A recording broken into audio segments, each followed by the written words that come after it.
வந்து உங்கள் எம்எல்ஏ அம்மா தான் இதெல்லாம் பண்ணுறது. அவங்க எங்கள் தொகுதியில் இருக்காங்க. கடையில் வந்துட்டு வடநாட்டில் அதிகம் ஸ்வீட் சாப்பிட்றாங்க. அதனால தான் அம்மா இங்கே அதுக்கு 5% காரத்துக்கு 12 பண்ணிட்டாங்க. நான் சொன்னேன் இல்லைங்க, அப்படியெல்லாம் இல்லை. தமிழ்நாட்டில் ஸ்வீட் காரம் காஃபி அப்படி தான் போகும். அதனால் தயவு செஞ்சு அதை கொஞ்சம் கன்சிடர் பண்ணுங்க மேடம்.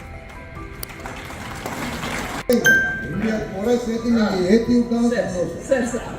ஒரே மாதிரியே பண்ணணும், தனித்தனியாக வைக்காது. ஏன்னா வீடு ஒரு ஃபேமிலி வந்து கம்ப்யூட்டர் தொடர்பு மேடம். அதுவும் அந்த ஜிஎஸ்டி ஆஃபீஸருக்கு இன்புட் கிரெடிட் எடுக்கிறப்போ ஒரே கிச்சனில் தான் எல்லாம் பண்ணுறாங்க. இன்புட் எடுக்கிறப்போ அதே கேஸு, அதே ஸ்வீட் மாஸ்டர், அதே கடலை மாவு, அதே மைதா மாவு, இன்புட் எப்படி மேடம் எடுக்க முடியும்? அதில் ஆஃபீஸர்ஸ் பண்ணிடுறாங்க. ஸோ அவங்களுக்கும் ஹெல்ப் பண்ணணும்.